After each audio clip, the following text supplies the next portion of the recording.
책 추목, 책을 읽어주는 목사 임상훈입니다. 오늘 읽어드릴 책은 성경이 말하는 하나님의 인도라는 제목의 책입니다. 피터 블룸필드 목사님께 쓰신 책인데요. 피터 목사님은 1982년에 호주 동부 장로교회에서 목사 안수를 받고 지금까지 목회를 하고 계십니다. 그래서 책의 내용도 신학적이면서도 실제적인 우리의 삶에 적용할 수 있는 그런 내용들이 많이 있습니다. 이 책에 대한 소개 내용을 보도록 하겠습니다. 하나님의 인도에 관한 잘못된 이해와 확신이 얼마나 많은 그리스도인들과 공동체를 혼돈에 빠뜨려 왔던가. 그러나 성경은 하나님의 인도에 대해서 분명하고 구체적으로 이야기하고 있다. 많은 그리스도인들이 이 책을 통해 성경의 객관적인 가르침을 선명하게 깨닫고 매일의 삶 속에서 성령과 동행하는 법을 배우는 행복을 누리게 되기를 기대한다. 나들목교회 김영국 목사님의 추천사입니다. 하나님의 뜻을 아는 것처럼 우리에게 중요한 일은 없을 것이다. 이 책의 저자는 하나님의 뜻에 대해서 우리가 알기 원하는 모든 것을 하나님은 성경에 명백하게 계시해 놓으셨다거나 아니면 논리적으로 암시해 놓으셨다고 선언한다. 성경을 통해 하나님의 인도를 받는 신비하고도 놀랍고도 그리고 매우 구체적인 과정을 이 책은 탁월하게 설명하고 있다. 라고 한철호 선교사님, 선교한국 상임위원장께서 추천의 내용을 기록하셨습니다. 이 책의 서문 내용을 보도록 하겠습니다. 하나님의 인도에 대한 문제는 언제나 그리스도인들 사이에서 혼란을 빚어왔다. 이 책은 우리의 인생을 향한 단 하나의 완벽한 계획이 있다는 개념을 거부하면서 하늘에 계신 우리 아버지를 기쁘시게 하는 삶을 살기 위해서 우리에게 필요한 모든 것을 제공해 주는 성경을 따르도록 촉구하고 있다.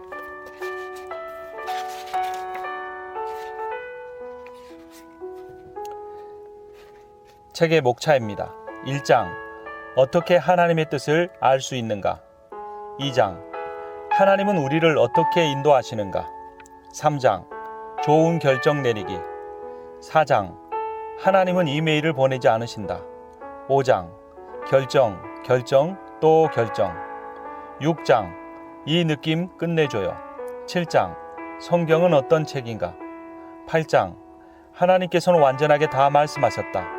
역사적 증거.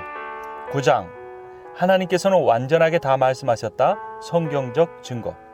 10장 하나님께서는 완전하게 다 말씀하셨다. 신학적 증거. 11장 성경은 얼마나 큰가. 12장 하나님의 인도 해석하기. 13장 곱빛 불린 하나님의 인도인 바이블 코드의 어리석음. 14장 단순한 정당성의 차원을 넘어서입니다. 1장을 보도록 하겠습니다. 어떻게 하나님의 뜻을 알 수 있는가? 나를 향한 하나님의 뜻을 어떻게 알 수 있는가? 하나님은 내가 무엇을 하기를 원하시는가?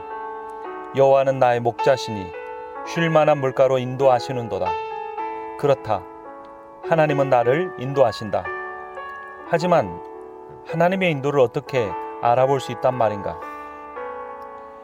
내가 새벽 날개를 치며 바다 끝에 가서 거주할지라도 거기서도 주의 손이 나를 인도하시며 주의 오른손이 나를 붙드시리이다.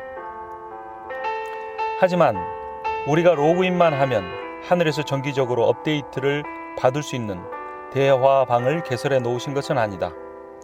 하나님은 인간 역사에 수백 수천만 명의 사람들과 개인적으로 의사소통을 하시면서 그들 인생의 모든 우여곡절들에 대한 당신의 뜻이 무엇인지 보여주시는 것은 아니다. 무릇 하나님의 영으로 인도함을 받는 사람, 곧 하나님의 아들이라 라는 성경 구절이 우리에게 제시해 주는 바가 있다. 하나님으로부터 지도와 인도를 받는 사람들만이 스스로를 하나님의 자녀라고 주장할 수 있다는 의미이다. 그렇다면 우리가 입는 옷, 우리가 가지는 직업, 우리가 결혼하는 사람에 대한 하나님의 뜻은 무엇일까? 이런 문제들과 관련해서 사람들은 무엇인가를 결정하는 일을 왜 그토록 힘들어할 수밖에 없는가?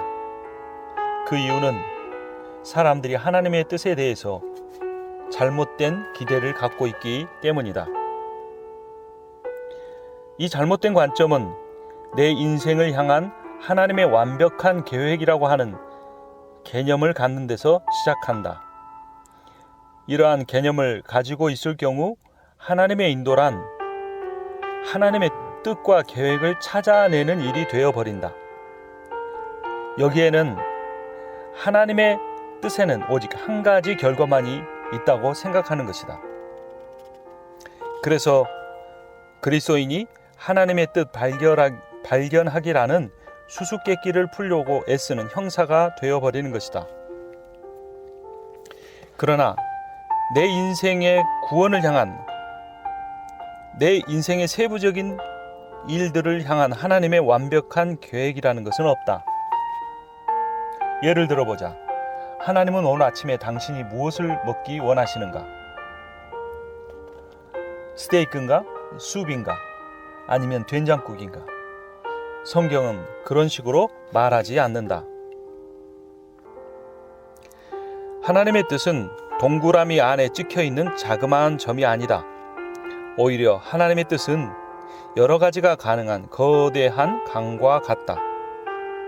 흐르는 강물처럼 큰 가능성 안에서 선택할 수 있는 수백 가지 혹은 수천 가지의 대안적 선택들이 다 하나님을 기쁘시게 할 수 있다. 우리가 하나님의 말씀을 따라서 행동하는 한 우리는 우리가 원하는 대로 자유롭게 결정할 수 있다. 그런데 바로 이 점에 문제가 있다. 많은 그리스도인들이 이러한 자유를 감당하지 못하는 것이다. 신자들은 일반적으로 폭넓은 자유보다는 끝도 없는 규칙들을 더 편안하게 여긴다. 그들은 스스로 선택하는 지혜보다는 누군가가 결정해주는 미성숙을 선호한다. 하지만 하나님은 우리에게 폭넓은 원칙들을 주셨고 우리가 그것을 사용해서 여러 가지 가능한 결정들 중에서 하나를 자유롭게 선택하기를 바라신다. 그러므로 어느 특정한 사건이 하나님의 뜻에 따라서 일어난 것인지를 묻는 것은 의미가 없는 일이다. 왜냐하면 하나님의 뜻이라는 단어는 한 가지 이상의 의미를 가지고 있기 때문이다. 하나님의 뜻에는 계시된 뜻과 숨겨진 뜻이 있다. 계시된 뜻은 성경이고 하나님의 명령이고 도덕적인 뜻이고 교훈이다. 숨겨진 뜻은 하나님의 계획이다. 하나님은 자신의 계획을 주권적으로 이루어 가시지만 사람의 자유의지와 상호작용하시면서 지혜롭게 자신의 섭리를 이루어 가신다. 하나님은 숨겨진 뜻을 이루어 가시는 과정 중에 사람과 천사들이 자유롭게 내린 결정들을 다스리고 지배하셔서 하나님의 궁극적인 뜻을 이루신다. 그 결과 왕 중의 왕이신 그리스도께 모든 사람들과 온 우주가 복종하게 될 것이다. 우리의 인생에 일어날 하나님의 뜻이 무엇일까? 우리는 그것을 알 수 없다. 오늘 어떤 일이 일어날지는 내일이 돼야만 돌아보며 그것이 하나님의 뜻이었구나 라고 깨달을 수 있다. 신명기 29장 29절에서 이렇게 말한다. 감추어진 일은 우리 하나님 여호와께 속하였거니와 라는 것이다. 다시 말해서 하나님의 은밀한 뜻이 있는데 그것은 우리가 알 수 없는 일이라는 것이다. 2장 하나님은 우리를 어떻게 인도하시는가? 나그네와 같은 내가 힘이 부족하오니 전능하신 나의 주여 내 손 잡고 가소서. 찬송가 가사이다. 우리는 이렇게 노래하고 이렇게 믿는다. 우리는 하나님이 인도해 주시기를 원하고 또한 인도해 주신다고 믿는다. 하지만 어떻게 그렇게 하시는가?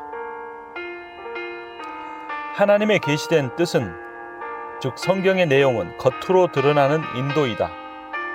하나님의 숨겨진 뜻은, 즉 우리의 일상에서 하나님의 인도하심은 감추어진 인도하심이다. 성경은 이 세상의 모든 주제에 대해서 백과사전적인 정보를 제공해 주는 것이 아니다. 성경은 수학, 의학, 공학 혹은 법학 교재가 아니다. 성경은 모든 분야에서 무엇이 도덕적으로 옳고 그른지를 판단하는 데 충분한 윤리적인 규칙을 제공해 준다. 시편 1편은 말한다. 복 있는 사람은 누구인가? 오직 여호와의 율법을 즐거워하여 그의 율법을 주야로 묵상하는 사람이다. 1967년 7월 30일 체사피크 베이에서 조니는 수심이 깊지 않은 물에 다이빙을 하는 바람에 목이 부러지면서 목 밑으로 마비가 되었다. 사고 당시 조니는 자신을 향한 하나님의 은밀한 뜻을 전혀 알지 못했다. 그의 인생에서 하나님의 인도는 결코 예상할 수 없으며 전적으로 비밀이며 전적으로 주권적이고 때로는 매우 불쾌한 일이다. 하나님은 말씀하신다. 내 길은 너희의 길보다 높으며 내 생각은 너희의 생각보다 높음이니라. 전신마비 환자로서 조니는 자신이 정상인으로 할 수 있는 것보다 훨씬 더 많은 일들을 하나님 나라를 위해서 성취했다. 그녀는 자신의 책에서 어떻게 우울증과 하나님의 사랑과 지혜에 대한 의심을 극복했는지를 보여주고 있다.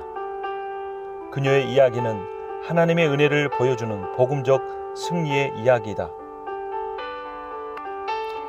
그러나 그녀가 처음부터 하나님의 인도에 대해서 알 수 있었던 것은 아니다. 그러한 일들이 일어난 후에야 그것을 알 수 있었다. 지금도 그녀는 여전히 겉으로 드러나는 하나님의 인도, 즉 하나님의 말씀의 기초에서 모든 결정들을 자신이 내리지만 그 결정들을 통해 하나님이 어떻게 하실지는 잘 알지 못한다고 고백하며 하나님을 신뢰하며 하나님께 맡기며 하루하루를 성실하게 살아간다. 우리도 그저 성경에 부합하는 상식적인 결정들을 우리 스스로 계속해서 내리는 수밖에 없다. 결혼을 예로 들어보자. 상대 남자가 그리스도인이고 유부남이 아니고 가까운 혈육이 아닌 한 그녀가 원한다면 자유롭게 결혼할 수 있다. 그러나 이 여성은 비그리스도인 남성에게 끌리고 있고 성경은 오로지 그리스도인하고만 결혼해야 한다고 말하고 있다.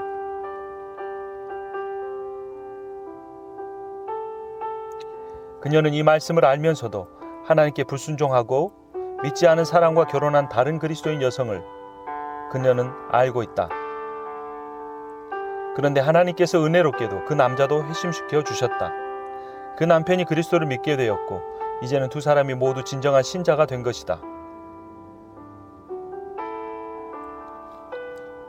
결혼하기 전에는 하나님께서 어떻게 하실지 알 수 없었지만 결혼한 뒤에는 하나님께서 은혜를 그 가정에 베풀어 주신 것이다. 그렇다. 하나님은 때로 비그리스도인 배우자를 회심시키신다. 그러나 그렇지 않은 경우가 더 많다. 그리고 그것은 우리가 예측할 수 있는 일이 아니다. 우리가 하나님을 시험해서는 결코 안 된다.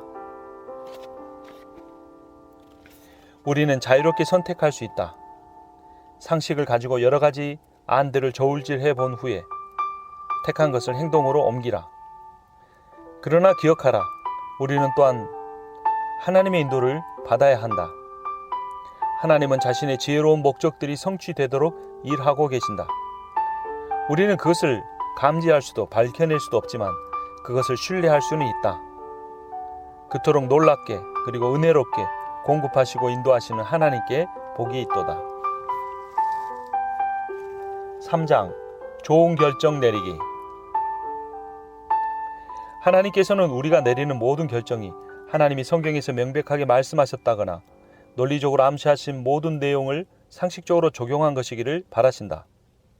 그렇다고 해서 의사결정이라고 하는 것이 기도와 신앙의 여지는 전혀 남겨두지 않는 냉철한 합리성만의 문제라는 뜻은 아니다. 좋은 의사결정에는 기도, 이성, 그리고 신앙 간의 중요한 상호작용이 포함되어 있다. 기도의 역할. 기도는 결코 성경 이외의 어떤 부가적인 인도를 요구하는 내용이 되어서는 안 된다. 우리는 무엇을 위해 기도해야 하는가? 첫째, 우리는 성경의 바른 해석을 위해 기도해야 한다.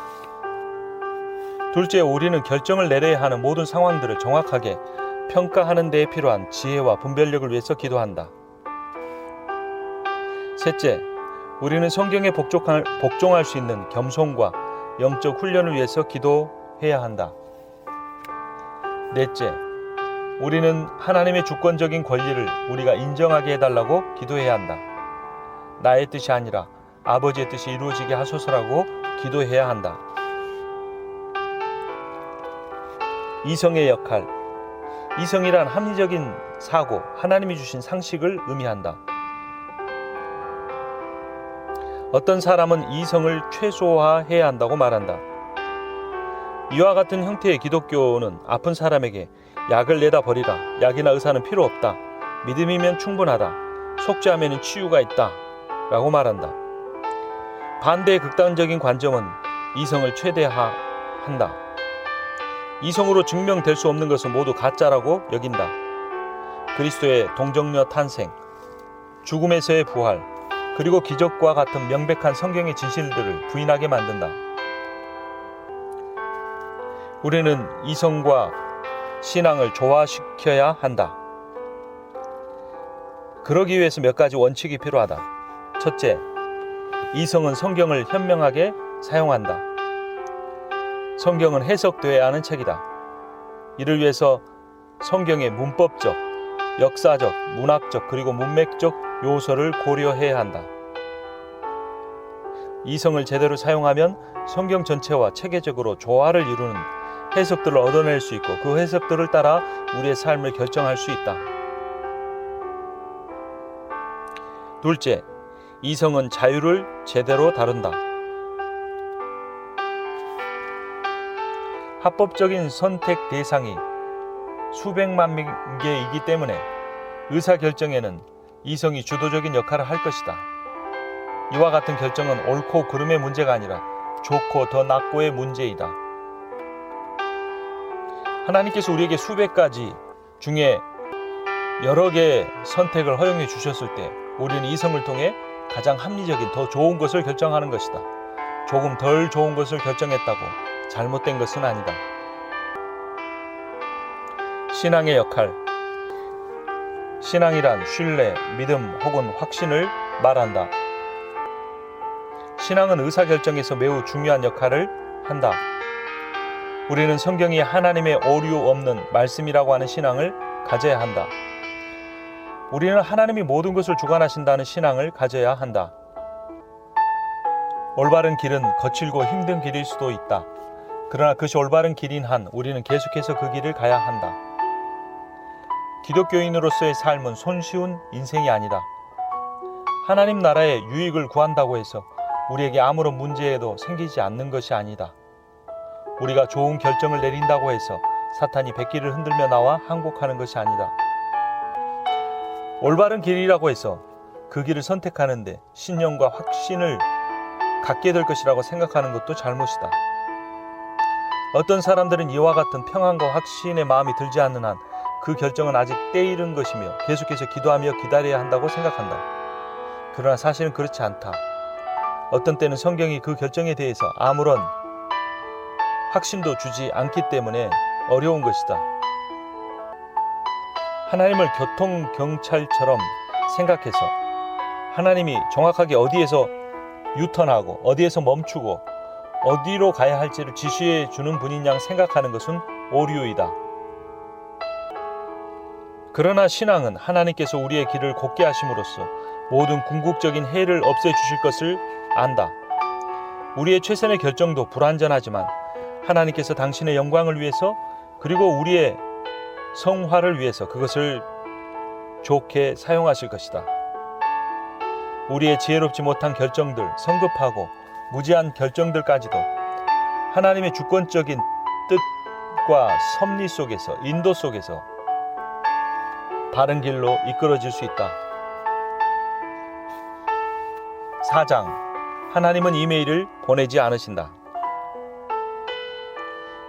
그리스도인들은 종종 자신의 결정을 종교적 언어로 세례를 준다. 사람들은 마치 하나님께서 그들의 인생에 대한 하나님의 뜻을 알아챌 수 있도록 단서들을 주신다고 생각하고 마치 그것이 하늘로부터 오는 이메일인 양 읽어낸다. 이것은 틀린 것이며 위험한 것이다. 하나님은 이메일을 보내지 않으신다. 하나님께서 우리 주변의 섭리적 상황들을 통제하신다는 사실을 내가 반박하는 것은 아니다. 하나님은 당연히 그렇게 하신다. 그러나 그것이 하나님으로부터 오는 메시지나 신호는 아니다. 그래서 우리는 늘 하나님의 뜻이 무엇인가를 모든 일에서 발견하려고 하기보다는 모든 상황을 객관적이고 상식적으로 생각해 보는 훈련을 해야 한다.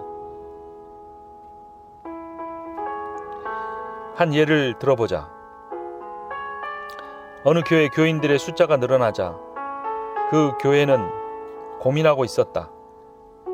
지금 건물을 확장할 것인지 부수고 다시 지을지 아니면 팔아버리고 다른 곳으로 이사할지를 고민했다. 어느 날 태풍이 불었다. 바람에 번개가 쳐 교회 건물을 내리쳐 불이 났다. 소방차가 빨리 와서 뼈대 자체에는 큰 해를 입지 않았다. 그 다음에 열린 회의는 참으로 흥미로웠다. 사람들이 각자 이 사건을 자신에게 편한 대로 하나님이 주시는 메시지로 해석하고 있었던 것이다. 한 부류의 사람은 교회 건축물의 뼈대가 해를 입지 않았다는 것은 기적이다. 하나님께서 저 뼈대를 사용해 재건축하라는 의미이다.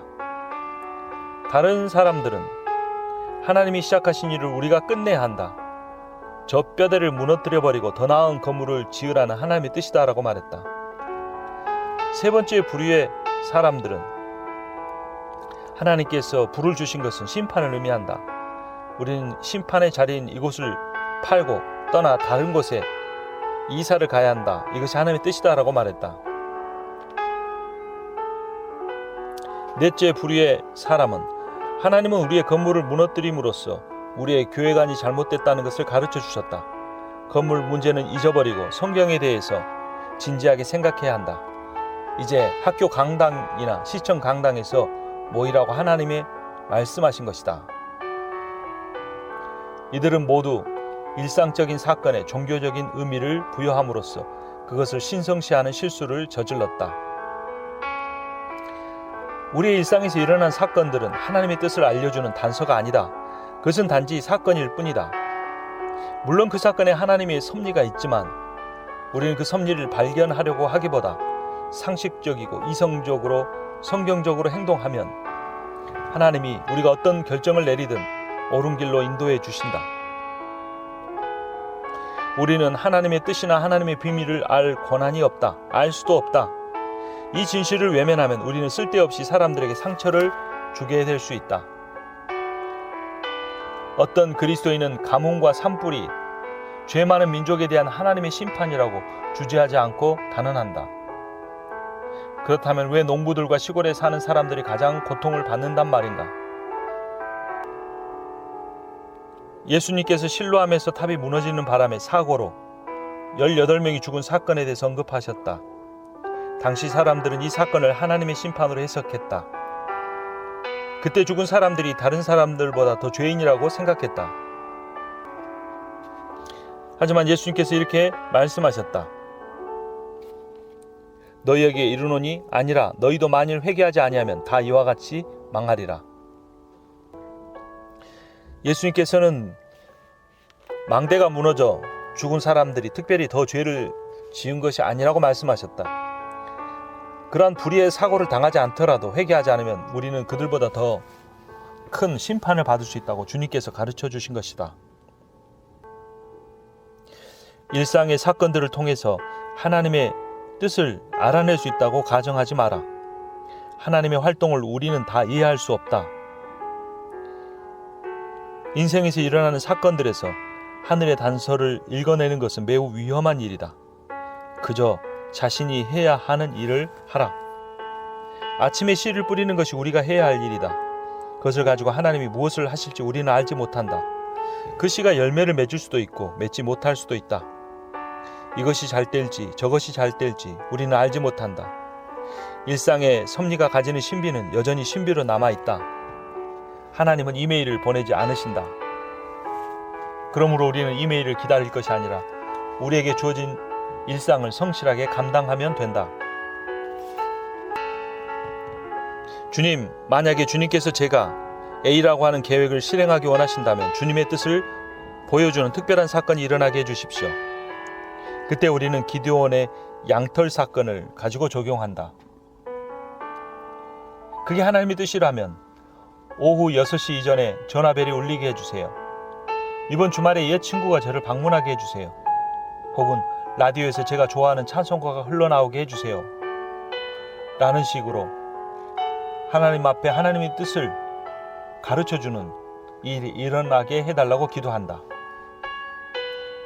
이것은 사사기 6장에 나오는 기드온의 행동을 오해한 데서 비롯된다.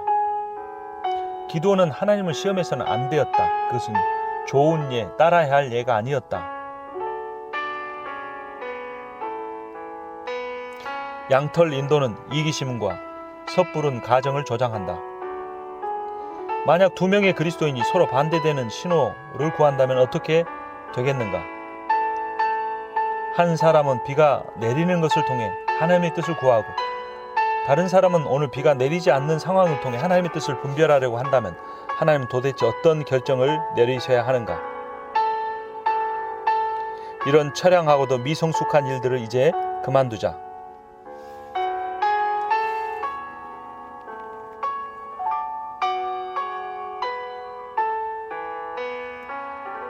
5장 결정, 또 결정.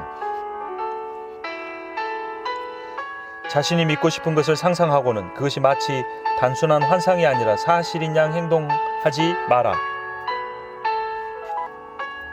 환상의 근거에서 결정을 내리지 말라. 현실적이 되어라. 부정적인 면도 직시하라. 낭만적으로만 보거나 동경의 차서만 보거나 혹은 이상적으로만 바라봐서는 안 된다. 하나님의 숨겨진 뜻은 그것이 일어난 후에야 알 수 있다. 우리는 우리가 가진 상식과 하나님 말씀이 주는 교훈을 따라 다음과 같은 생각을 해야 한다. 첫째, 우리는 되돌아갈 수 없다. 뒤늦게 깨달음을 결코 앞서 내다봄으로 바꿀 수가 없다. 다른 결정들이 더 나은 결과들을 낳았을 수도 있지만 실제로 그러한 다른 결정들을 내리도록 시간을 되돌릴 수 없는데 왜 스스로를 괴롭히는가? 둘째, 다른 선택들이 어떤 결과를 가져왔을지 우리는 예상할 수 없다. 내가 A라는 결정을 하지 않았으면 손해를 줄일 수 있을지 모르지만 A가 아닌 B라는 결정을 했을 때 더 큰 손해를 겪을 수도 있는 것이다. 우리가 어떤 결정을 하든 하나님은 그 모든 것을 합하셔서 하나님이 원하시는 그 계획대로 이끌어 가신다. 하나님은 우리가 모든 것을 다 알고 우리가 전혀 틀리지 않고 우리가 실수를 하지 않으리라고 기대하지 않으신다. 우리에게 일어나는 사건은 그것이 부정적이든 긍정적이든 그냥 사건일 뿐이다. 우리에게 일어나는 사건을 하나님께로부터 오는 메시지로 신성화하지 않도록 주의하라. 어떤 자동차를 사야 할까? 자신이 가장 좋아하는 자동차를 사면 된다. 하지만 그렇게 할 때 자신의 내적인 육감과 느낌을 하나님이 주신 것으로 해석해서는 안 된다. 그러한 감정을 하나님의 지시로 하나님의 인도로 읽는 신비주의적인 행동을 해서는 안 된다. 그러한 감정은 전부 자신의 것이다. 자신의 감정을 따를 때 우리는 정직해야 한다. 나는 그저 이 자동차가 더 좋다, 이 차가 더 마음에 든다, 이것으로 결정했다라고 말해야 한다. 하나님께서 나를 인도하시는 느낌이 들었다는 식의 신비주의적인 발언을 그만두자. 하나님은 내가 사고 싶은 자동차를 사는 모습을 보며 기뻐하실 것이다. 예를 들어 어느 그리스도인이 해외에서 섬길 준비가 되어 있는데 선교 단체에서는 2개의 자리가 공석으로 있다. 하나는 삶의 수준이 괜찮은 유럽이고 다른 하나는 내전으로 황폐해지고 건강 수준도 아주 안 좋은 가난한 나라다. 2 군데에서 필요로 하는 자질을 다 갖추고 있다고 가정할 때 이 헌신된 선교사는 어디로 가겠는가? 그럴 때 대부분의 선교사는 가장 힘든 역할을 받아들이고 가장 큰 희생을 해야 하는 일을 받아들이면서 그리고 그처럼 필요가 더 큰 일을 정하면서 그것이 하나님의 뜻이라고 해석하며 죄책감과 교만의 복합적인 감정을 느끼는 경우가 많다. 사람들은 실제로 좋은 것을 선택할 때 죄책감을 느낀다. 마치 하나님이 우리가 힘든 선택만을 하기를 원하시는 무정한 감독이신 양 말이다. 그러나 사실 하나님은 우리에게 모든 것을 후히 주사 누리게 하시는 좋은 하나님이시다. 인간의 주된 목적은 그런 하나님을 영화롭게 하고 영원히 그분을 즐거워하는 것이다. 죄의식에 사로잡히지 말라. 하나님은 우리가 좋아하는 일을 하기 원하신다. 6장 이 느낌 끝내줘요. 오늘날 기독교 공동체를 돌아보면 느낌의 기초에서 살고 느낌의 기초에서 말하는 자세가 팽배함을 볼 수 있다.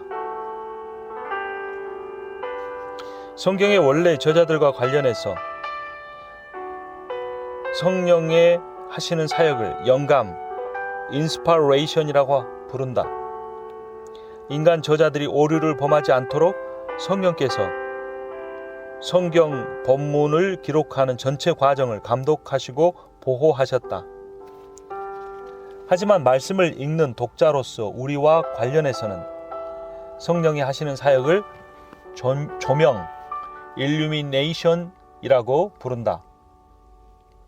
기록된 말씀을 우리가 이해할 수 있도록 하나님께서 우리의 마음에 빛을 비춰주시는 것이다. 그렇기 때문에 성경 전체가 하나님의 뜻을 온전하게, 충분히, 포괄적으로 다 보여준다는 우리의 고백은 옳은 것이다. 우리가 내리는 모든 결정이 하나님을 기쁘시게 하는 결정이 되기 위해서 우리가 알아야 하는 모든 것이 성경에 나와 있다. 우리는 모두 하나님의 영감을 받은 동일한 말씀을 따라서 살아야 한다. 그러한 단일한 틀 안에서 자유롭게 개인적인 결정을 내릴 수 있다. 그러나 그리스도인의 체험은 다양하고 비규범적이다. 모든 그리스도인에게 다 다른 것이다. 그러므로 그 어떠한 그리스도인도 다른 그리스도인이 자신과 같은 동일한 영적인 체험을 하리라고 기대하거나 요구해서는 안 된다. 오직 모세만이 불타는 떨기나무의 체험을 했다. 오직 야곱만이 하나님과 씨름을 했다. 우리가 다 씨름할 필요는 없다. 오직 120명의 신자들만이 오순절의 체험을 했다. 우리가 똑같은 오순절의 체험을 할 필요가 없다. 하나님께서 개인적으로 나를 다루시는 특별한 경험들을 할 수 있다. 그러한 경험들은 매우 소중하고 실제적이다. 그러나 그것을 하나님께서 내게 무언가를 말씀해 주시는 것으로 해석해서는 안 된다. 하나님에 대한 내 개인적인 체험은 하나님께서 다른 모든 사람에게 말씀해 주시는 것, 즉 하나님의 기록된 말씀인 성경을 통해서만 해석되어야 한다. 체험과 인도를 동일시해서는 안 된다. 체험은 개별적이고 일회적일 가능성이 많다. 하나님의 인도는 하나님의 말씀을 통해 받아야지 개인적인 체험을 통해 받아서는 안 되는 것이다. 물론 하나님을 생생하고 강력하게 경험하는 것은 참으로 좋은 일이다. 하지만 어떤 체험이든 그것을 이해하는 방식에 주의하라. 그리고 그 체험을 다른 사람들에게 말할 때 주의하라. 당신의 말을 듣고 그들이 열등감을 느끼거나 당신과 비슷한 체험을 추구하게 만들어서는 안 된다. 체험은, 느낌은 단지 느낌일 뿐이다. 그 이상도 그 이하도 아니다. 우리의 감정이 마치 하나님의 인도인 양 그것을 신성시해서는 안 된다. 이러한 느낌이 하나님으로부터 온 것이라고 말하지 마라. 자기 자신에게 그 느낌이 맞았기 때문에 다른 사람에게도 그것이 똑같이 이루어져야 한다고 하거나 모두가 따라야 할 규범이라고 기대해서는 안 된다. 생각, 꿈, 혹은 비전, 혹은 경험, 이 모든 것은 주관적인 것일 뿐이다. 그런 것들이 유용할 수는 있지만 하나님께서 뜻을 계시해 주시는 것은 아니다.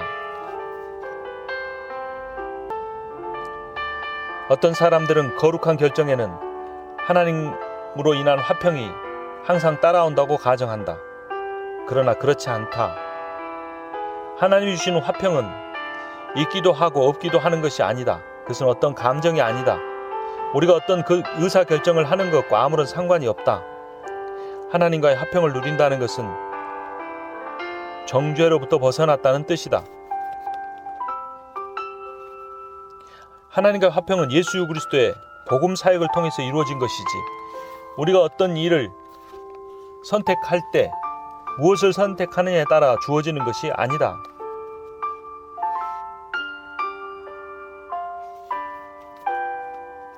하나님께서 내 마음에 이 말씀을 주셨다라는 표현은 내가 하고 싶은 말이 있는데를 건방지게 표현한 것일 뿐이다. 선지자와 제사장 노릇은 이제 그만두자. 우리의 느낌을 하나님이 주신 것으로 돌리는 일을 그만두라는 의미이다.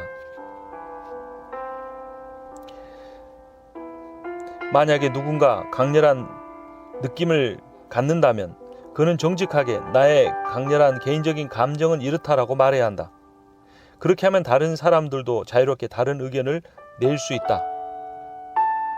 그와는 반대로 자신의 강렬한 감정을 하나님의 뜻이라고 표현하게 되면 다른 사람들은 다른 의견을 낼 수가 없게 된다. 자신의 감정을 신성화한 것이다. 목회자들이 이러한 잘못을 범하기가 쉽다.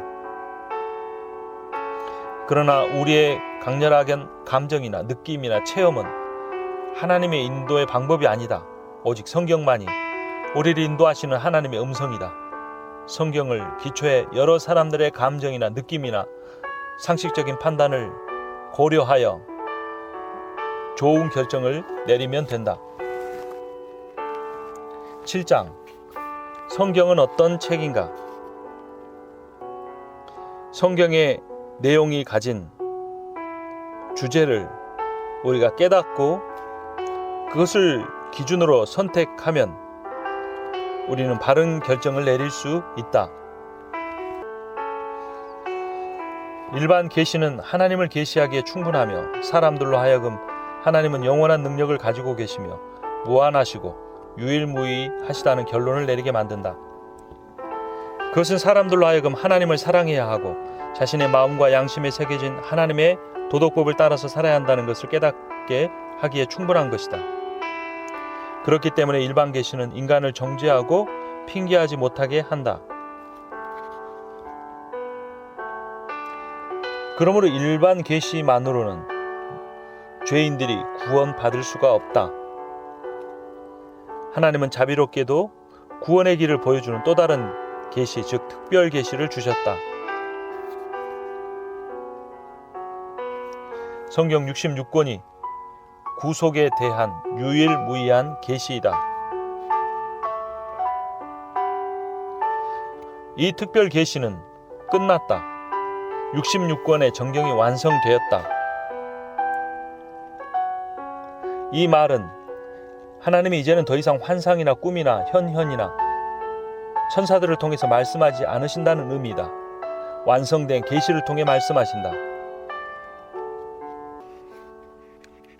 하나님께서 지금도 성경 외에 다른 방법으로 하나님의 뜻을 알려주신다고 말하는 사람들은 대부분 이단이고 이단의 교주이다. 8장. 하나님께서는 완전하게 다 말씀하셨다. 역사적 증거. 안디옥의 이그나티우스는 약 주후 117년경에 글을 썼다. 죄인으로서 마치 내가 사도인 양 당신들에게 이렇게 편지를 쓰는 것이 적당하지 않습니다. 나는 마치 베드로나 바울처럼 당신들에게 명령을 주는 것이 아닙니다. 그들은 사도였습니다. 나는 그저 정죄받은 한 인간일 뿐입니다. 그는 자신을 더 이상 존재하지 않는 사도들과 구분했을 뿐만 아니라 하나님의 계시가 사도들과 함께 끝이 났음을 매우 분명하게 이야기했다. 이그나티우스는 그저 평범한 사람으로서 그 글을 쓰고 있으며 자신의 말이 계시보다는 못한 것임을 알고 있었다. 더 이상 사도들은 없으며 계시도 없고 하나님으로부터 오는 무오한 권위적인 메시지도 없다. 하나님의 말씀은 사도들의 저작인 27권의 정경으로 완성되었다. 구약 성경의 39권과 함께 이 66권은 하나님의 교회를 향한 하나님의 뜻에 전체적이고 분명하며 충분한 계시를 제공해 준다. 성경은 완벽하며 아무것도 부족하지 않고 모든 신자가 모든 선한 일을 하도록 준비시켜 준다. 성경 이외에 그 어떤 것도 기대해서는 안 되며 가정하거나 덧붙여서도 안 된다. 9장. 하나님께서는 완전하게 다 말씀하셨다. 성경적 증거. 바울은 누가의 저작을 성경으로 묘사하고 있다. 디모데전서 5장 18절에서 그는 정관사를 붙여서 성경이라는 표현을 쓰고 있다. The Scripture, 해 그라페. 이 말씀은 신명기 25장 4절을 인용한 것이다. 두 번째 인용은 누가복음에서 인용한 9절이다. 그는 누가복음 10장 7절을 인용하면서도 The Scripture, 해 그라페라는 표현을 사용한다. 바울이 교회를 향하여 서신을 보낼 때, 디모데에게 서신을 보낼 때 이미 정경으로서 사용되고 있는 누가복음을 인정한다는 사실을 알 수 있다. 사도 바울은 구약 성경과 신약 성경의 본문들을 나란히 인용하고는 두 구절 모두를 성경이라고 일컫고 있다. 성경만으로는 계시가 충분하지 않다고 은연중에 말하는 것은 심각한 문제다. 이 모든 심각한 문제들은 대담하게도 하나님이 지금도 자신에게 말씀하고 계시다고 주장하는 모든 사람에게 해당된다. 끔찍한 최후의 저주가 임하기 전에 하나님께서 그들을 그 어리석은 길에서 돌이키시기를 바란다. 10장. 하나님께서는 완전하게 다 말씀하셨다. 신학적 증거. 구약 성경 전체가 예수님을 바라보고 있다. 예수님은 하나님의 최종적 말씀이며 모든 계시의 절정이다.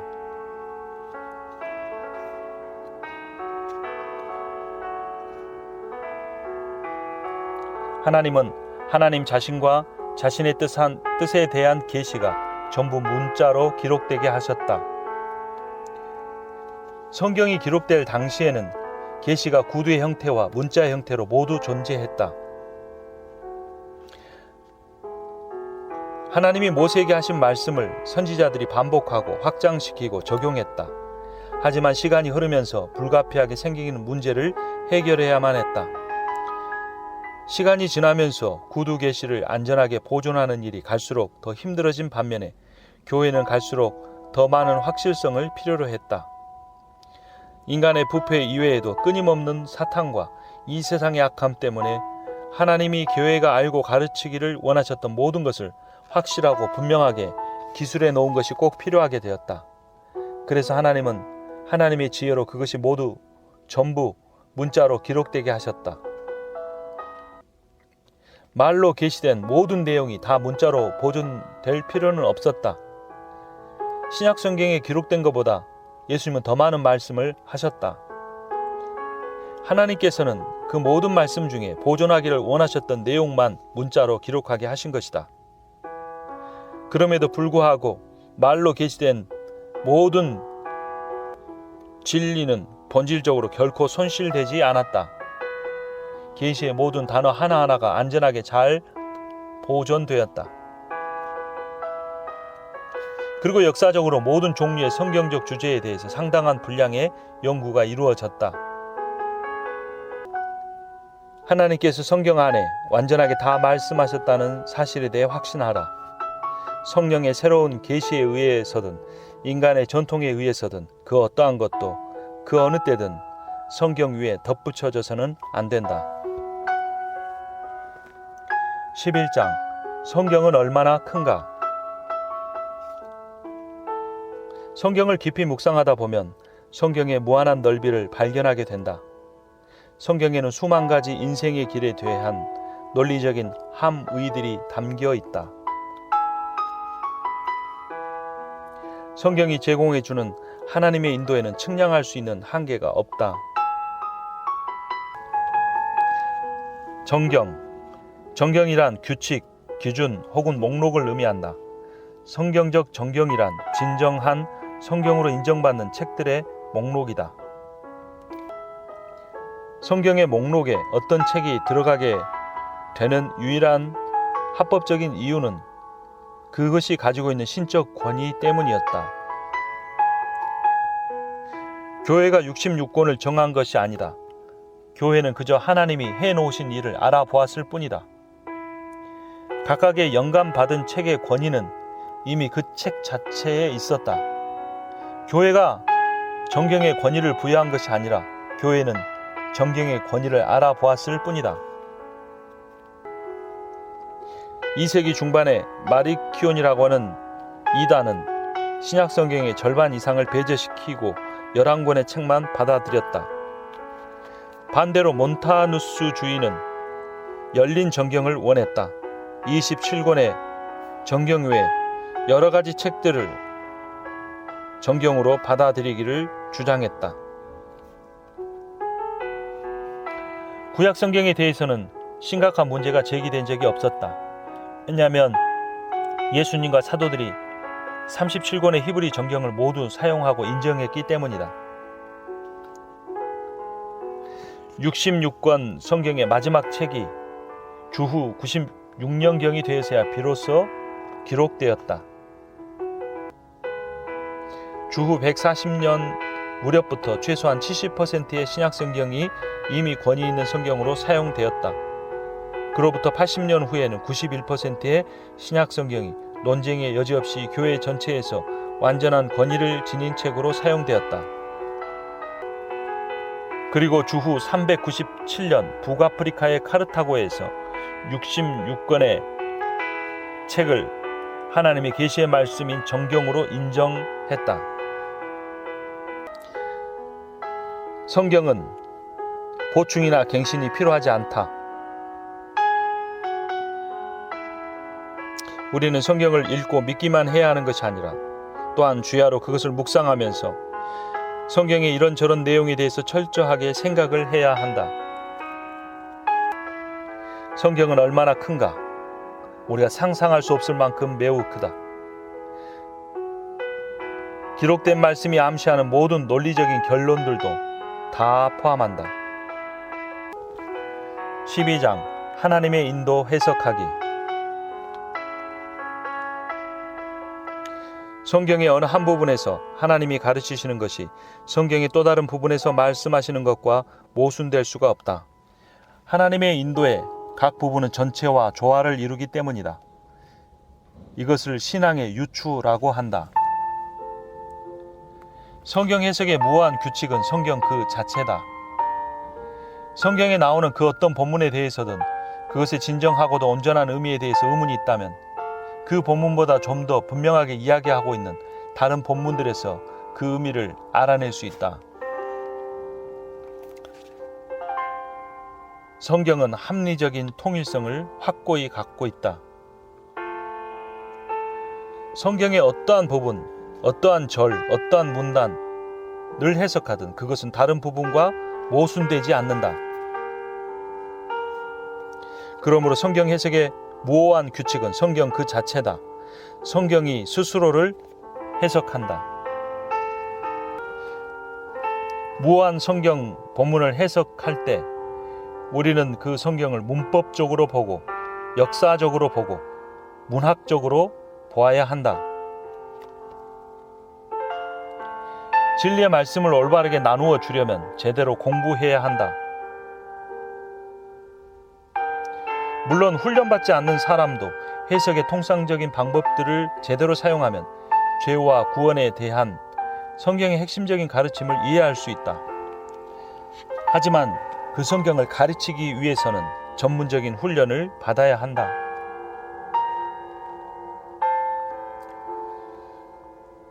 성경에는 다양한 문학 장르가 있다. 성경의 어떤 텍스트를 문자적으로 받아들여서는 안 된다. 산들과 언덕들이 너희 앞에서 노래를 바라고 들의 모든 나무가 손뼉을 칠 것이라 는 이사야 55장 12절 말씀을 어떻게 해석해야 하는가? 산들이 손뼉을 친다는 식으로 문자적으로 해석해서는 안 된다. 온 우주의 아름다운 모습과 조화가 하나님의 영광을 찬양한다는 의미로 받아들여야 하는 것이다. 하나님께서 우리를 지혜롭고 사려 깊은 말씀의 해석자로 만들어 주시기를 바란다. 진정한 조화와 진정한 학문을 견지하자. 지혜로운 사람은 역사적 신조를 중요시 여긴다. 지혜로운 사람은 정통 학문의 주류에 서 있다. 하나님의 인도를 새로운 방식으로, 교회가 한 번도 접해보지 못한 낯선 방식으로 해석하는 것은 재난에 이르는 척경일 뿐이다. 성경을 정확하게 알면 된다. 성경 말씀에 기초하여 결정하라. 13장 고삐 풀린 하나님의 인도, 바이블 코드의 어리석음. 바이블 코드에 의하면 우리가 가지고 있는 일반적인 성경에서 보는 것은 표면적 텍스트일 혹은 평범한 텍스트일 뿐이다. 그 이면에 암호로 감추어져 있는 은밀한 내용을 알아야 한다고 주장한다. 그들은 2001년 말에 미국에서 일어난 사건들과 관련해서 암호화된 단어들을 찾았다고 주장한다. 탄저균, 세계 무역센터, 공중탈취, 테러, 아프간, 조지 부시, 오사마 빈 라덴 같은 단어를 찾아냈다는 주장이다. 무엇보다도 이것은 히브리 언어를 철저하게 악용하는 것이다. 여기에서 암호는 모자에서 토끼를 꺼내는 마술봉일 뿐이다. 그것은 성경 저자들의 히브리 문화와는 전적으로 상관없는 개념들을 만들어낸다. 다윗과 모세와 말라기가 실제로 뉴욕시나 시드니나 무역센터에 대해서 코드화된 메시지를 썼을 것이라고 생각하는 것 자체가 어리석은 짓이다. 성경은 모든 것에 대한 책이 아니다. 성경은 구원에 관한 하나님의 계획에 대한 책이다. 성경의 내용을 우리의 관심사나 이 세상에 일어난 일에 대한 특별한 예언서 정도로 생각해서는 안 된다. 그러한 위험을 피하기 위해 우리는 성경을 문법적으로 보아야 하고 문맥에 따라 보아야 하고 언어학적으로 보고 해석해야 한다. 격언은 격언으로 다루고 시는 시로 다루고 역사적 서사는 문자적 사실로 다루어야 한다.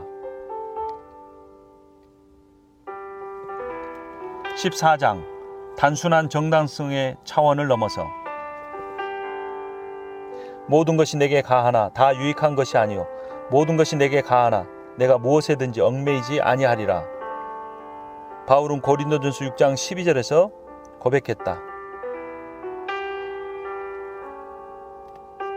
우리는 어떻게 의사결정해야 하는가? 아브라함의 종은 아브라함이 자신의 아들 이삭을 위해 배우자를 찾아오라는 부탁을 받았다.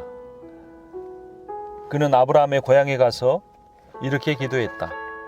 제가 어떤 여자에게 내가 물을 좀 마시게 물동이를 내어 놓아 주십시오라고 말할 때 그 여자가 마시세요. 당신의 낙타에게도 내가 물을 줄게요 라고 말하면 그 여자가 당신의 종 이삭을 위해서 하나님께 선택하신 사람이 되게 해주십시오. 그렇게 해주시면 하나님께서 내 주인에게 자비를 베풀어 주신 줄을 제가 알겠습니다. 이렇게 기도했다. 리브가는 그 종이 요청한 모든 조건들을 충족시켰고 그래서 이삭의 아내가 되었다. 그러나 이것이 우리가 사용할 수 있는 결혼 모델인가? 그렇게 하면 감정을 통제하게 되고 올바른 배우자를 선택하는 복잡한 문제가 단순해지는가? 그렇지 않다. 이 본문은 묘사적 본문이지 규범적 본문이 아니다. 그때 상황을 묘사한 것이지 우리에게도 똑같이 따르라고 규범으로 주어졌다는 것이 아니라는 거다.